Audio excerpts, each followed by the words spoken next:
নিয়ে ঈদের পরে আন্দোলনের কৌশল যেন প্রফেসর ইউনূসকে চাপে রাখা যায়।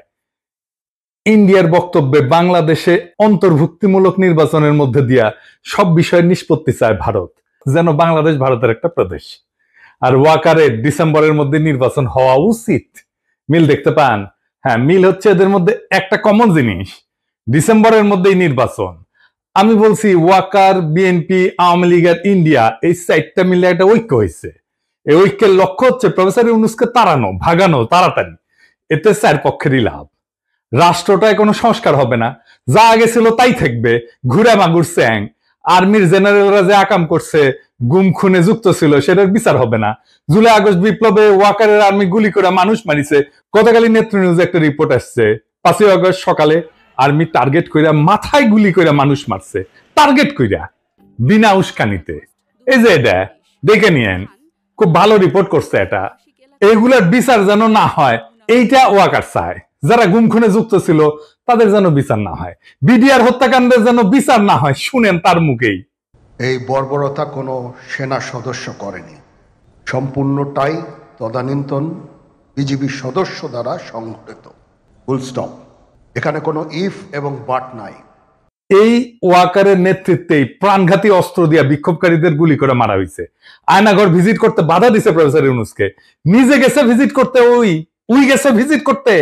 ওর আর্মি অফিসাররা তো এই কাজ করেছে, ওই গেছে, যায় নাই। হাসনাতকে ডাইকা হুমকি দিছে, পরিশুদ্ধ আওয়ামী লীগ আনবে।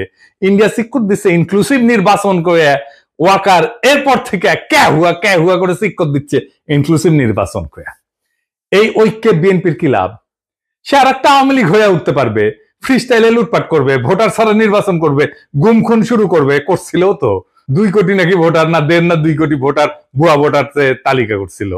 ক্রসফায়ার করবে, ক্রসফায়ার তো শুরু করছিল বিএনপি, জানেন তো। এটা নিয়ে আসি চেয়ারটা এপিসোড কইরা। আওয়ামী লীগের লাভ, তার বিচার হবে না। এত জুলুম চালানোর পরে যে দলটা নিশ্চিহ্ন হয়ে যাওয়ার কথা ছিল, সে আবার ফিরে আসবে রাজনীতিতে। 75-এর পরে ফিরে আসিছে যেভাবে, সেভাবে। আর ইন্ডিয়া, হাসিনা যা দিছে, যা ইন্ডিয়া সারা জীবন মনে রাখবে, সেটা অব্যাহত থাকবে।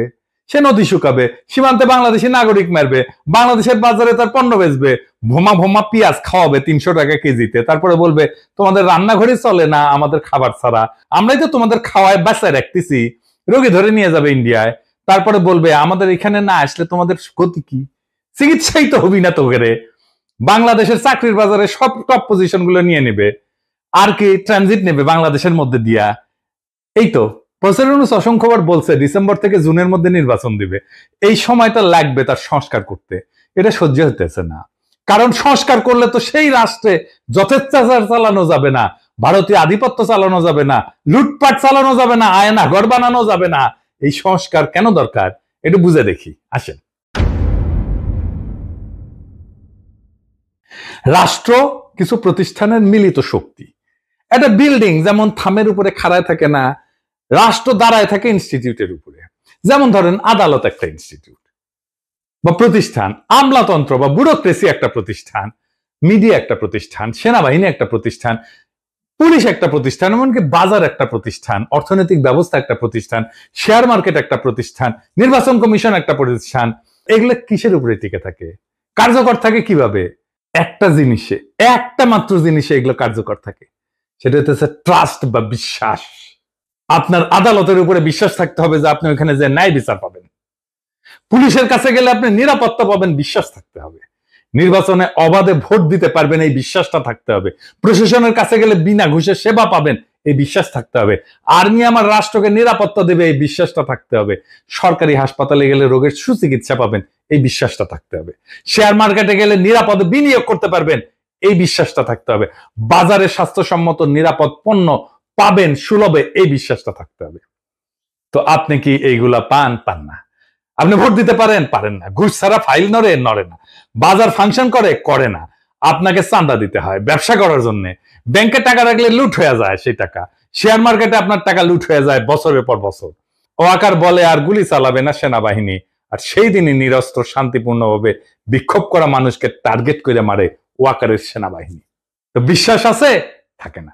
যে সেনাবাহিনী দেশ রক্ষা করার কথা, সে আয়না ঘর বানায় ক্যান্টনমেন্টের মধ্যে, সেখানে পশুর মতো বন্দি করে রাখে মানুষদের দিনের পর দিন। আর কত বলবো? তো এই বিশ্বাসটাই ডেমোক্রেসি। শুধু ভোট দেওয়াটা ডেমোক্রেসি না, ভোট ডেমোক্রেসির একটা পার্ট।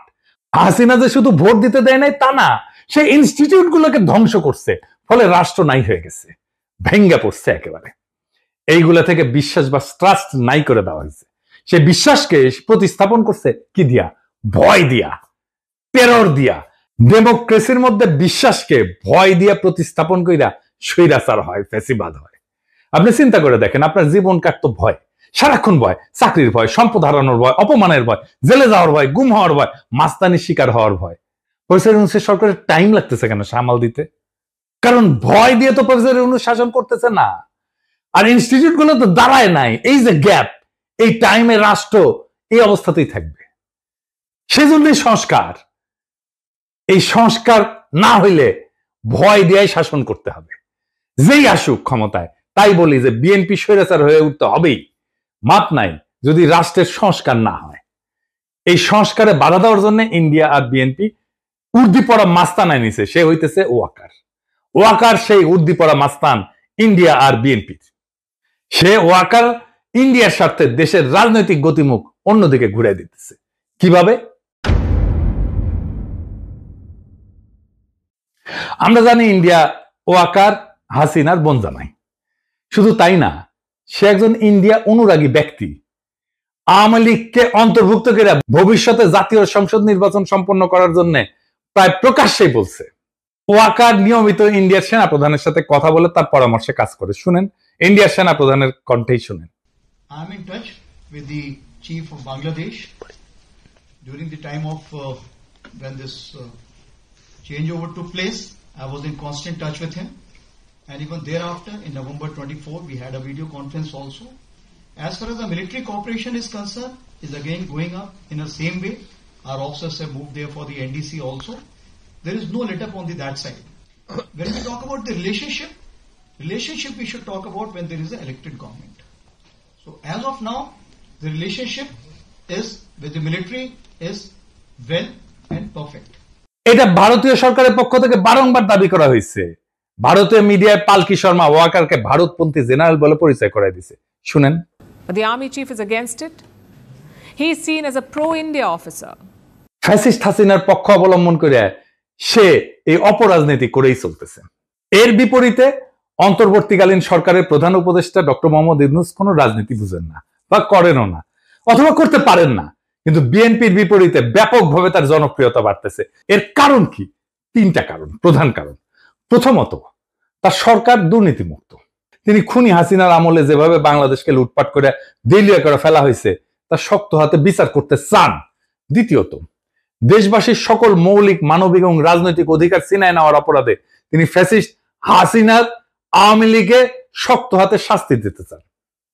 3 নাম্বার, বাংলাদেশ স্বাধীন হওয়ার পরে গত 53 বছর ধরে এদেশের ভাগ্য নিয়ে ইন্ডিয়া যেভাবে সিনেমিনি খেলছে এবং দীর্ঘ 15 বছর ফ্যাসিবাদী দুঃশাসনকে সমর্থন দিয়ে তারা বাংলাদেশকে যেভাবে ভুগাইছে, তাতে তিনি ক্ষুব্ধ এবং ক্রুদ্ধ। দেশবাসীকে বোকা ভাবার কোনো কারণ নাই। মানুষ বোঝে কেন আজ অধ্যাপক মোহাম্মদ ইউনূসকে সমর্থন করতে হবে। অভিন্ন কারণে সশস্ত্র বাহিনীর 95% সদস্য বুঝে এই অন্তর্বর্তীকালীন সরকারের প্রধান উপদেষ্টার পেছনে কেন একজোট হয়ে দাঁড়াইতে হবে। কারণ এটা বাংলাদেশের স্বাধীন অস্তিত্ব এবং সার্বভৌমত্বের প্রশ্ন। স্বাধীন সত্তা নিয়ে ইন্ডিয়ার মুখোমুখি দাঁড়ায় আপন দেশের জনগণের স্বার্থে রাষ্ট্র পরিচালনার বিষয়। আর সেই দেশবাসীরা যখন দাঁড়ায় যায়, তখন জেনারেল ওয়াকার সহ অল্প কিছু কর্মকর্তা ভিন্ন কিছু করার সুযোগ হারায় যায়। গত পরশুদিন বুধবার ঢাকা সেনানিবাসের সেনা প্রাঙ্গণে অফিসার্স অ্যাড্রেসে সেনা প্রধানের দেওয়া বক্তব্য বইলা গণমাধ্যম এবং সামাজিক মাধ্যমে যা প্রচার করা হয়েছে তা বিশ্লেষণ করলে 3টা সত্য উদ্ঘাটিত হয়। কি কি? 1 নাম্বার, ফ্যাসিবাদী দল আওয়ামী লীগের কার্যক্রম নিষিদ্ধ হওয়ায় জেনারেল ওয়াকার সহ তার ঘনিষ্ঠ সহযোগীদের ছোট্ট গ্রুপটা খুবই বিক্ষুব্ধ হয়ে পড়ছে। কোনো কারণ না থাকার পরেও এই ক্ষুদ্র গোষ্ঠীটি বিচারের মুখোমুখি হওয়ার ভয়ে বা চাকরি হারানোর ঝুঁকিতে ক্লান্ত, হতাশ এবং কাতর হয়ে পড়ছে। দ্বিতীয়ত, সেই কারণে তারা অন্তর্বর্তীকালীন সরকারের সংস্কার কার্যক্রম, রোহিঙ্গা প্রত্যাবর্ষণের লক্ষ্যে গৃহীত পদক্ষেপ এবং জুলাই ঘোষণা এবং প্রক্লেমেশনকে বাধাগ্রস্ত করার উদ্যোগ নিচ্ছে। তৃতীয়ত, সরাসরি জাতীয় স্বার্থের বিরুদ্ধে অবস্থান নিয়ে এই গোষ্ঠীটি শত্রুভাবাপন্ন ইন্ডিয়ার স্বার্থকে অগ্রাধিকার দিচ্ছে। প্রতিবেশী এই দেশটার পক্ষ নিয়ে তাদের এজেন্ট হিসেবে বাংলাদেশ বিরোধী কার্যক্রমে লিপ্ত জনধিকৃত ফ্যাসিস্ট দলটিকে সঙ্গে নিয়ে সকল দলের অংশগ্রহণের মধ্য দিয়া অন্তর্ভুক্তিমূলক জাতীয় সংসদ নির্বাচনের তত্ত্ব হাজির কইরা প্রধান উপদেষ্টার উপর চাপ সৃষ্টি করতেছে। জাতীয় স্বার্থ বিরোধী অন্তর্ঘাতমূলক অপকর্মে জড়িত জেনারেল ওয়াকার চক্র ইন্ডিয়ার পাশাপাশি বিএনপিকে তাদের সাথে যুক্ত করতে পারছে।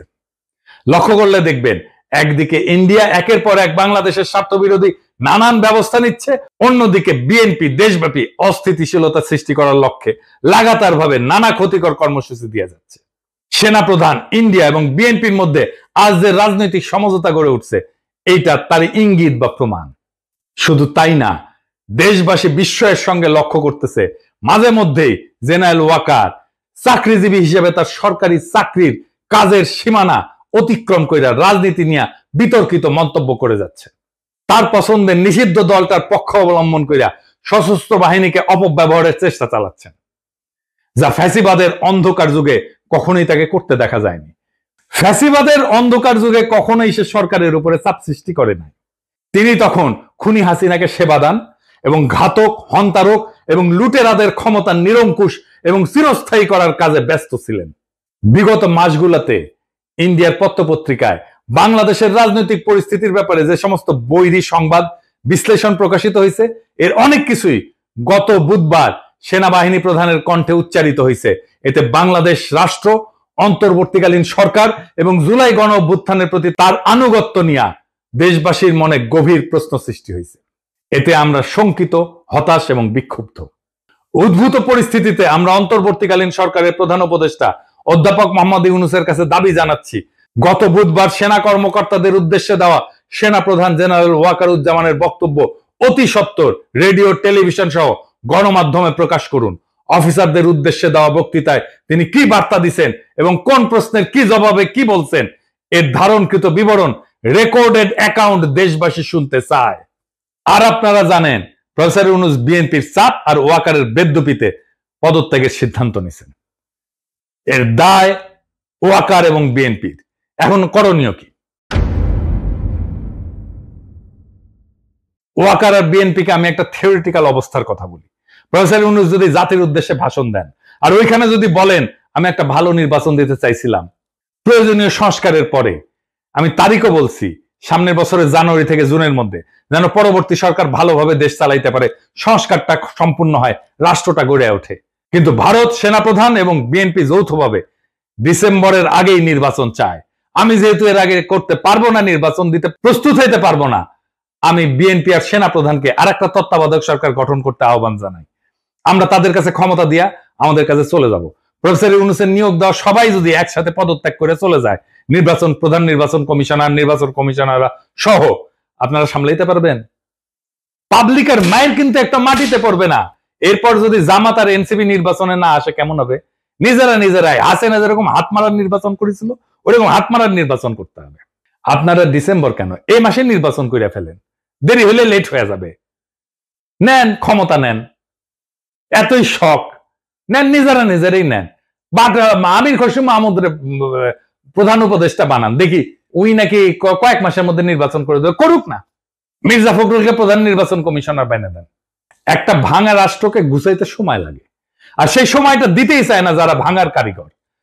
ওয়াকার, ইন্ডিয়া, বিএনপি, আওয়ামী লীগ চারজনে মিলা একটা অশুভ ঐক্য তৈরি করছে, যাতে রাষ্ট্রটা আর কখনো ঠিক না হয়, বিচার না হয়, সংস্কার না হয়, ইনস্টিটিউশন না দাঁড়ায়। ভয়টা থেকেই যায়, কারণ ভয় থাকলেই তারা শাসন করতে পারবে। কিন্তু ভয় আর বিশ্বাস, এই দুয়ের মধ্যে বেছে নিতে হবে বাংলাদেশকে, আমরা কোনটা চাই। প্রফেসর ইউনূস ভয় দিয়ে শাসন করতে চায় না, তাই তিনি বলছেন সংস্কার ছাড়া নির্বাচন মানে প্রতারণা। অথচ ওয়াকাররা বলতেছে ডিসেম্বরেই ভোট করো। কেন? কারণ জনগণ যদি একটু সময় পায়, যদি ইনস্টিটিউট দাঁড়ায় যায়, যদি মানুষ বুঝে পেলে তার অধিকার কি, তাহলে আর ভয় দিয়ে শাসন করা যাবে না। ওইখানেই তাদের ভয়। এই নির্বাচন মানে আরেকটা স্পিড ব্রেকার, যাতে ট্রাস্ট বা বিশ্বাস তৈরির কাজ থেমে যায়, জনগণের ক্ষমতা না বাড়ে। তাই বলছি, এখনই সময়